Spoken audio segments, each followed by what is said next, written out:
Hello everybody, this is AK. I am back.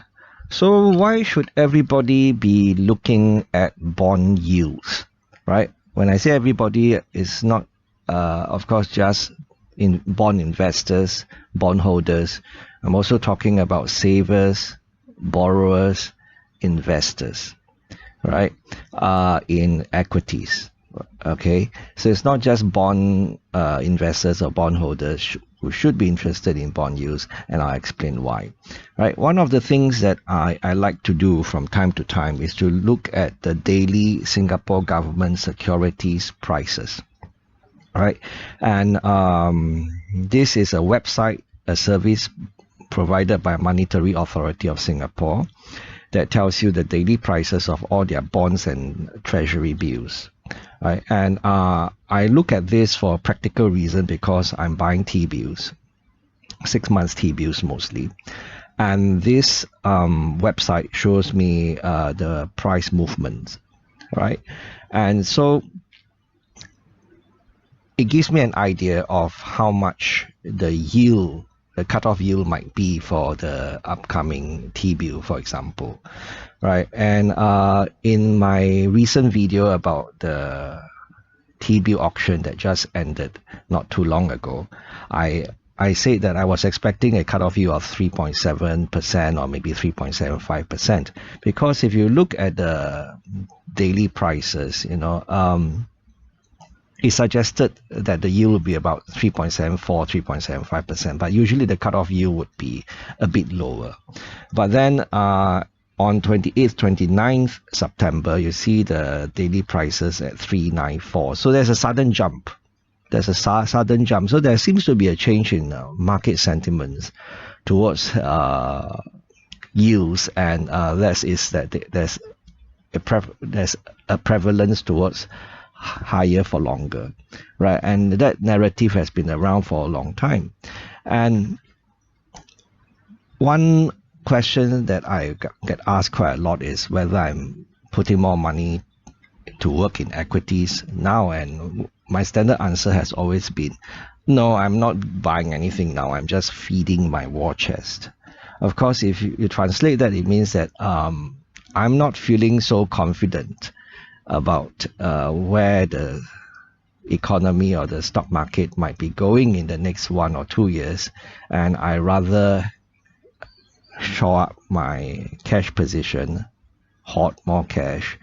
And if we look at the daily Singapore government securities prices for the short-term bonds and the long-term bonds, the yield curve inversion is still very much with us, right? The yield curve is still very inverted. So if you look at the 6 months yield, you're looking about almost 4%. And you look at the 10 years yield, it goes down to 3.4%. Then you look at 20 years, it's 3.2, and then you look at 30 years, it's 3.1, and 50 years, it's 3%. So the yield curve is still inverted, and an inverted yield curve usually suggests that there's a high probability of a recession that is coming. And of course, we can say that in Singapore, we do not set our own interest rates. Our interest rates are imported from the US. And so it might not apply to us, but that is a bit naive because Singapore is a very small economy, small and open economy. What happens in the world will affect us. If the US goes into recession, we won't be immune. And this time, if US goes into recession, we can't depend on China, because China itself is having a huge problem with the property sector, which forms 25% of its economy, having crashed. Right? They are going to be so busy with their own domestic issues that they won't have time to think about the rest of the world. Okay, so that's why I'm feeding my war chest. Okay, and so from just by looking at bond yields, I can tell that much. In case you're interested to look at the daily Singapore government security prices as well, I'll leave a link to the website, to the service provided by MAS in the description box below, so you can take a look at it yourself. So of course, with higher yields, higher interest rates, savers have been celebrating. right? Higher interest rates. So you get higher interest rates from fixed deposits, you get higher interest rates from higher yielding savings accounts like UOB1.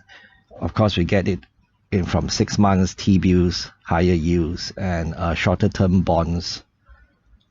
Savers are celebrating because we are being rewarded to save, right? But of course, the flip side of the coin is that borrowers are feeling the pain, right? Especially those who have overextended themselves, borrowed too much money, and if their rates are floating, the interest rates on their loans are floating, then you'll feel the pain even more because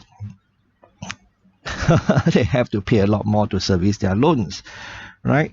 So higher interest rates means higher cost of capital, higher cost of financing, right? And if interest rates stay higher for longer, which seems to be more likely than not now, which means no meaningful rate cut in 2024. And we hope that there will be rate cut in 2025, but that doesn't look very certain as well. Assets which are not risk-free will have to be repriced downwards, right? Assets which are not risk-free will have to be repriced downwards, and that's most assets in the universe, right? If we think logically, everything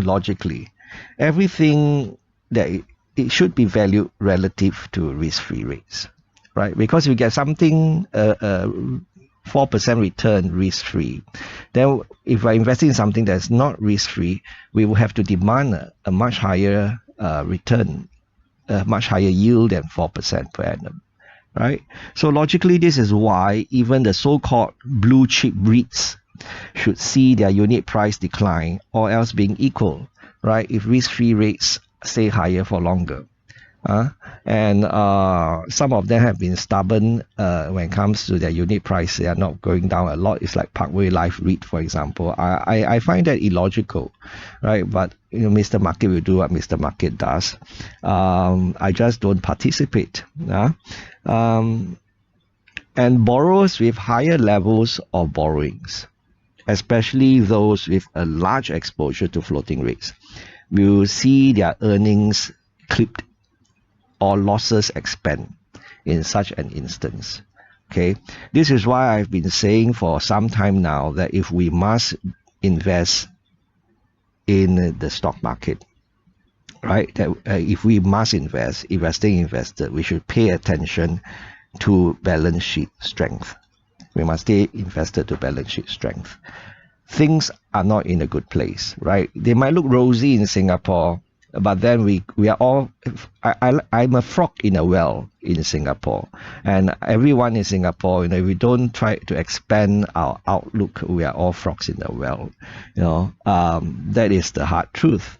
Okay, and because if we look at the US, the Fed doesn't seem like they are going to cut rates. They are not pushing back against rising rates, and they seem to welcome having rates higher because that will cool inflation, and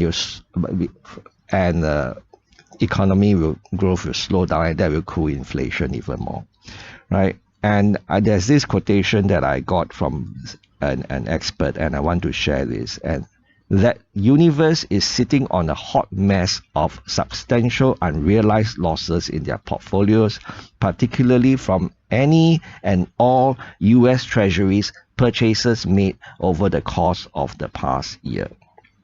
Okay, the core risk for markets and the economy is tied to the interest rate shock of the past 18 months. History doesn't repeat, but it rhymes with 2008. With interest rates being so high, with risk-free rates being so high, we don't only have to worry about businesses which have high levels of borrowings and how they have to service those debt and whether they can service those debt. It is also pertinent to worry about whether businesses would have access to credit, because lenders are less willing to lend to what they think are riskier ventures. If they can get such a high risk-free rates, then they would not lend money to riskier ventures. They would like to lend money only to safer options, which will provide a higher return than the risk-free rate. So remember, credit is the lifeblood of business, and by extension, it is the lifeblood of jobs and employment. So if credit were to freeze up, businesses would suffer, many would shut down, close down, and many jobs would be lost. So that's why the expert says that this reminds him of what happened in 2008. What happened in 2008 was a credit crisis. So it's not just how much am I going to pay for that loan, but it's whether I'm able to get a loan at all, right? So if this pans out, it could be bad for everybody, right? So be prepared. If AK can talk to himself, so can you. Bye-bye.